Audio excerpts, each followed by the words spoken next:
ಮತ್ತು ಇನ್ನೊಂದು ಮುಖ್ಯವಾಗಿ ಏನಂದರೆ ಕೆಲವರೆಲ್ಲ ಬೀಜದ ಮೇಲೆ ಹೊಡಿತಾರೆ. ಅದ್ರ ಮೇಲೆ ಹೊಡೆದಾಗ ತುಂಬ ನೋವಾಗುತ್ತೆ. ಅದಕ್ಕೆ ತುಂಬ ಒಂದು ಹಿಂಸಕರವಾದ ಪ್ರೊಸೀಜರ್ ಅದು. ಯಾವತ್ತು ಟಿಂಚರ್ ಅಯೋಡಿನ್ ಹಾಕ್ದಲೇ ನೀವು ಹಂಗೆ ಮಾಡ್ತೀರಾ ಅಂದರೆ ಅಲ್ಲಿ ಯಾಕಂದರೆ ಒಂದು ಸ್ವಲ್ಪ ಕಟ್ಟಾಗಿದ್ರೂ ಈ ಕುರಿಗಳಲ್ಲಿ ಕಾಯಿಲೆ ಬಂದು ಟೆಟನಸ್ ಬರೋ ಸಾಧ್ಯತೆ ತುಂಬ ಜಾಸ್ತಿ. ಅದಕ್ಕೆ ನಾವು ಆ ಜಾಗದಲ್ಲಿ ನೀಟಾಗಿ ಟಿಂಚರ್ ಅಯೋಡಿನ್ನ ಅಥವಾ ಪಾವಿಡಾನ್ ಅಯೋಡಿನ್ನ ಹಾಕ್ಕೊಂಡು ಆ ಭಾಗನ ಕ್ಲೀನ್ ಮಾಡ್ಕೋಬೇಕಾಗುತ್ತೆ. ನೀವು ನೋಡ್ತಾ ಇರ್ಬೋದು, ಈಗ ಇದಕ್ಕೆ ಇದು ಮಾಡಿದ್ದೀನಿ, ಆದರೆ ಕುರಿ ಯಾವುದೇ ಥರದ ನೋವನ್ನು ತೋರಿಸ್ತಿಲ್ಲ. ಸುಮ್ಮನೆ ಅದಕ್ಕೆ ಏನೂ ಆಗೇ ಇಲ್ವೇನೋ ಅನ್ನೋ ಥರ ಇದೆ. ಇದೇ ಮೇಯ್ನ್ ಅಡ್ವಾಂಟೇಜು ನಾವು ಅನಸ್ತೀಶಿಯಾ ಕೊಡೋದ್ರಲ್ಲಿ. ಅನಸ್ತೀಶಿಯಾ ಕೊಟ್ಟಾಗ ಏನಾಗುತ್ತೆ ಅಂದರೆ ಅದಕ್ಕೆ ಯಾವುದೇ ರೀತಿಯ ನೋವು ಅನ್ನೋದು ಗೊತ್ತಾಗೋದಿಲ್ಲ. ನಮಸ್ಕಾರ ವೀಕ್ಷಕರೇ, ಡಾಕ್ಟರ್ ಪಶು ಯೂಟ್ಯೂಬ್ ಚಾನಲ್ಗೆ ನಿಮ್ಮೆಲ್ಲರ ಸ್ವಾಗತ. ನಾನು ನಿಮ್ಮ ಡಾಕ್ಟರ್ ಪ್ರಜ್ವಲ್ ಬಿಕೆ. ಇವತ್ತು ನಾವು ಕುರಿಗಳಿಗೆ ಕಸಿ ಮಾಡೋಕ್ಕೆ ಬಂದಿದ್ದೀವಿ. ಇದು ಕುರಿ ಸಾಕಾಣಿಕೆಯಲ್ಲಿ ತುಂಬ ಮುಖ್ಯವಾದ ಅಂಶ ಆಗಿರುತ್ತೆ. ಇದನ್ನು ಯಾಕೆ ಮಾಡಬೇಕಾಗುತ್ತೆ ಅಂತ ಅಂದರೆ ನಾವು ಮೇಯ್ನ್ಲಿ ಈ ಕುರಿಗಳಲ್ಲಿ ಏನಾಗುತ್ತೆ ಅಂದರೆ ಅವು ದೊಡ್ಡವಾಗ್ತಾ ಆಗ್ತಾ ಒಂದಕ್ಕೊಂದು ಗುದ್ದಾಡಿ ಫೈಟ್ ಮಾಡೋಕ್ಕೆ ಸ್ಟಾರ್ಟ್ ಆಗ್ತವೆ. ಮತ್ತು ನೀವು ಕಸಿ ಮಾಡಿಸೋದ್ರಿಂದ ಏನಾಗುತ್ತೆ ಅಂದರೆ ಮಾಂಸದ ಕ್ವಾಲಿಟಿ ಏನಿರುತ್ತಲ್ಲ ಅದು ಇಂಪ್ರೂವ್ಮೆಂಟ್ ಆಗುತ್ತೆ. ಮತ್ತು ಬೇಗ ತೂಕ ಗೇನ್ ಆಗುತ್ತೆ. ಇದನ್ನು ಅದಕ್ಕೆ ರೆಗ್ಯುಲರ್ ಆಗಿ ಎಲ್ಲರೂ ಮಾಡಿಸ್ತಾರೆ. ಸೊ ನೆಕ್ಸ್ಟು ಮುಖ್ಯವಾಗಿ ಬರೋ ಕ್ವಶನ್ ಏನಂದರೆ ಅದನ್ನು ಹೇಗೆ ಮಾಡ್ತಾರೆ ಮತ್ತು ಯಾವ ವಯಸ್ಸಿನಲ್ಲಿ ಮಾಡಬೇಕು ಅಂತ. ಸೊ ಕುರಿಗಳಲ್ಲಿ ಮೇಯ್ನ್ಲಿ ಕುರಿ ಮತ್ತು ಮೇಕೆಗಳಲ್ಲಿ ಯಾವಾಗ ಮಾಡ್ತಾರೆ ಅಂದರೆ ಮಿನಿಮಮ್ 3 ತಿಂಗಳು ತುಂಬಕ್ಕಿಂತ ಮುಂಚೆನೇ ಮಾಡಬೇಕಾಗುತ್ತೆ. ಆದರೆ ಯೂಶ್ವಲಿ ರೆಗ್ಯುಲರ್ ಆಗಿ ರೈತರೆಲ್ಲ ಏನು ಮಾಡ್ತಾರೆ ಅಂದರೆ ಫುಲ್ಲು ಬೀಜ ಬಿಡ್ಕೊಳ್ಳೋ ತನಕ ವೆಯ್ಟ್ ಮಾಡಿ ನೆಕ್ಸ್ಟ್ ಮಾಡಿಸ್ತಾರೆ. ಅದು ಯೂಶ್ವಲಿ 6 ತಿಂಗಳು 8 ತಿಂಗಳು ತುಂಬಿರುತ್ತೆ, ಅವಾಗ ವೆಯ್ಟ್ ಮಾಡ್ತಾರೆ. ಆದರೆ ಸರಿಯಾದ ಪದ್ಧತಿ ಏನಂದರೆ ನಾವು ಅದು 3 ತಿಂಗಳು ತುಂಬಕ್ಕಿಂತ ಮುಂಚೆನೇ ಅದನ್ನು ಮಾಡಬೇಕಾಗುತ್ತೆ. ಆವಾಗ ಮಾತ್ರ ನಿಮಗೆ ಬೇಕಾಗಿರುವಂಥ ಕರೆಕ್ಟಾಗಿ ವೆಯ್ಟ್ ಗ್ರೋತು ಮತ್ತು ಮಾಂಸದ ಟೇಸ್ಟ್ ಏನಿರುತ್ತಲ್ಲ ಅದು ಬರುತ್ತೆ. ಇದನ್ನು ನಾವು ಬರ್ಡಿಸೋ ಕ್ಯಾಸ್ಟ್ರೇಟರ್ ಅಂತೀವಿ. ಇದೇ ಕ್ಯಾಸ್ಟ್ರೇಟಿಂಗ್ ಮಿಷಿನ್. ಇದನ್ನು ನಾವು ಇಟ್ಟು ನೆಕ್ಸ್ಟ್ ಕ್ಯಾಸ್ಟ್ರೇಷನ್ ಮಾಡ್ತೀವಿ. ಅದು ಹೇಗೆ ಮಾಡೋದನ್ನು ತೋರಿಸ್ತೀನಿ.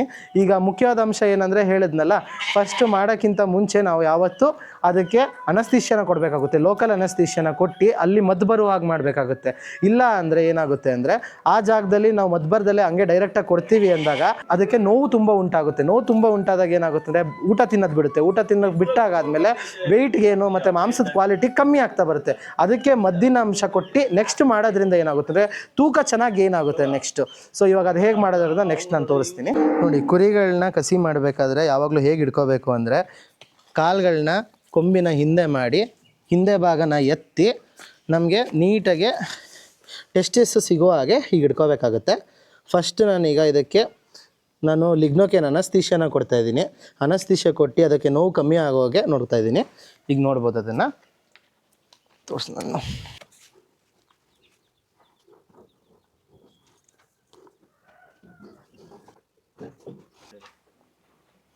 ಈಗ ಇದಕ್ಕೆ ನಾವು ಅನಸ್ತೀಶಿಯಾನ ಕೊಟ್ಟು ಮದ್ದು ಬರೋ ಹಾಗೆ ಮಾಡಿದ್ದೀವಿ.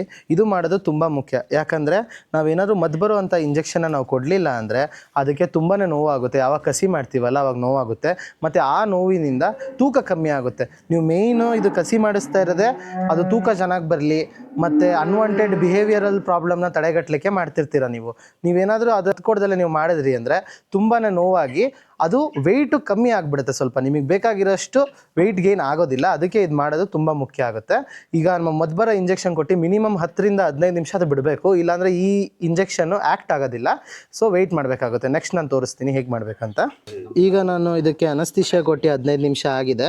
ಈ ಜಾಗದಲ್ಲಿ ಈಗ ಅದಕ್ಕೆ ಮದ್ದು ಬಂದಿರುತ್ತೆ. ನೀಟಾಗಿ ನಾನು ಫಸ್ಟು ಟಿಂಚರ್ ಅಯೋಡಿನ್ನ ಹಾಕಿ ಆ ಜಾಗನ ಕ್ಲೀನ್ ಮಾಡ್ತಿದ್ದೀನಿ. ಯಾವತ್ತು ಟಿಂಚರ್ ಅಯೋಡಿನ್ ಹಾಕ್ದಲೇ ನೀವು ಹಂಗೆ ಮಾಡ್ತೀರಾ ಅಂದರೆ ಅಲ್ಲಿ ಯಾಕಂದರೆ ಒಂದು ಸ್ವಲ್ಪ ಕಟ್ಟಾಗಿದ್ರೂ ಈ ಕುರಿಗಳಲ್ಲಿ ಕಾಯಿಲೆ ಬಂದು ಟೆಟನಸ್ ಬರೋ ಸಾಧ್ಯತೆ ತುಂಬ ಜಾಸ್ತಿ. ಅದಕ್ಕೆ ನಾವು ಆ ಜಾಗದಲ್ಲಿ ನೀಟಾಗಿ ಟಿಂಚರ್ ಅಯೋಡಿನ್ನ ಅಥವಾ ಪಾವಿಡಾನ್ ಅಯೋಡಿನ್ನ ಹಾಕ್ಕೊಂಡು ಆ ಭಾಗನ ಕ್ಲೀನ್ ಮಾಡ್ಕೋಬೇಕಾಗುತ್ತೆ. ಮತ್ತು ಈ ಕಸಿ ಮಾಡಬೇಕಾದ್ರೆ ಯಾವತ್ತು ಈ ಟೀಟ್ಸ್ ಅಂತ ಹೇಳ್ತೀವಿ, ಈ ಭಾಗನ ನೀವು ಇನ್ವಾಲ್ವ್ ಮಾಡಬಾರ್ದು. ಅದನ್ನು ಬಿಟ್ಟು ಒಂದು ಭಾಗ ಕೆಳಗೆ ಮಾಡಬೇಕು, ನೆಕ್ಸ್ಟ್ ಇನ್ನೊಂದು ಅದ್ರ ಮೇಲ್ಗಡೆ ಮಾಡಿರಬೇಕು. ಮತ್ತು ಅದ್ರ ಪಕ್ಕದಲ್ಲಿ ಮಾಡಬೇಕಾದ್ರೆ ಅದೇ ಲೈನ್ಗೆ ಯಾವತ್ತೂ ನೇರವಾಗಿ ಮಾಡಬಾರ್ದು, ಮೇಲೆ ಕೆಳಗೆ ಅನ್ನೋಂಗೆ ಮಾಡಬೇಕು. ನೆಕ್ಸ್ಟ್ ನೋಡಿ ನಾವು ತೋರಿಸ್ತೀವಿ.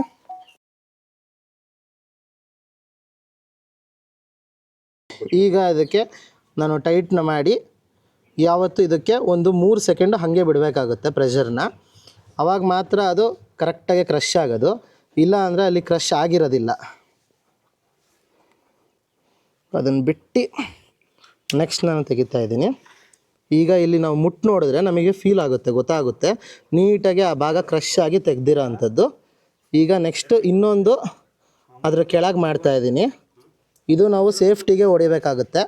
ಯಾವುದೇ ಮೇಲ್ಗಡೆದ್ರಲ್ಲಿ ಏನಾದ್ರು ಇನ್ಕಂಪ್ಲೀಟಾಗಿ ಆಗಿದ್ರೆ ಕೆಳಗಡೆದ್ರಲ್ಲಿ ಅದು ಕಂಪ್ಲೀಟಾಗಿ ಕ್ರಶ್ ಆಗಿ ಹೋಗಿರುತ್ತೆ. ನೀವು ನೋಡ್ತಾ ಇರ್ಬೋದು. ಈಗ ಇದಕ್ಕೆ ಇದು ಮಾಡಿದ್ದೀನಿ, ಆದರೆ ಕುರಿ ಯಾವುದೇ ಥರದ ನೋವನ್ನು ತೋರಿಸ್ತಿಲ್ಲ. ಸುಮ್ಮನೆ ಅದಕ್ಕೆ ಏನೂ ಆಗೇ ಇಲ್ವೇನೋ ಅನ್ನೋ ಥರ ಇದೆ. ಇದೇ ಮೇಯ್ನ್ ಅಡ್ವಾಂಟೇಜು ನಾವು ಅನಸ್ತೀಶಿಯಾ ಕೊಡೋದ್ರಲ್ಲಿ. ಅನಸ್ತೀಶಿಯಾ ಕೊಟ್ಟಾಗ ಏನಾಗುತ್ತೆ ಅಂದರೆ ಅದಕ್ಕೆ ಯಾವುದೇ ರೀತಿಯ ನೋವು ಅನ್ನೋದು ಗೊತ್ತಾಗೋದಿಲ್ಲ. ಈಗ ನೆಕ್ಸ್ಟು ಇಲ್ಲಿ ಮುಟ್ಟು ನೋಡಬೇಕಾಗುತ್ತೆ. ನಮಗೆ ಒಳಗೆ ಸ್ಪರ್ಮ್ಯಾಟಿಕ್ ಕಾರ್ಡ್ ಅಂತ ಏನು ಹೇಳ್ತೀವಲ್ಲ, ಅದು ಕ್ರಶ್ ಆಗಿರೋದು ಫೀಲ್ ಆಗುತ್ತೆ. ಈಗ ಸೇಮ್ ಇದೇನು ಪ್ರೊಸೀಜರ್ ಇದೆ ಇನ್ನೊಂದು ಸೈಡಲ್ಲಿ ನಾವು ರಿಪೀಟ್ ಮಾಡಬೇಕಾಗತ್ತೆ.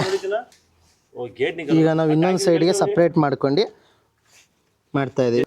ಆವಾಗಲೇ ಹೇಳಿದ್ನಲ್ಲ, ಒಂದೇ ಲೈನ್ಗೆ ಯಾವತ್ತೂ ಹೊಡಿಬಾರ್ದು. ಅದಕ್ಕೆ ಇದನ್ನು ಒಂದು ಸ್ವಲ್ಪ ಮೇಲ್ ತೊಗೋತಾ ಇದ್ದೀನಿ.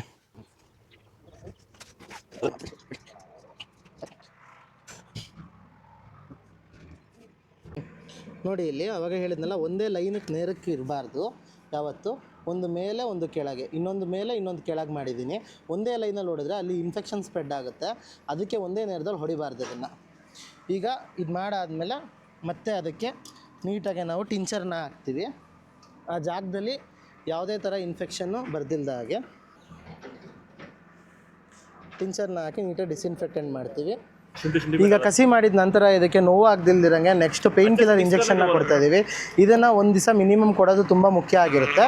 ಸೊ ಇವಾಗ ಅದನ್ನು ಕೊಟ್ಟು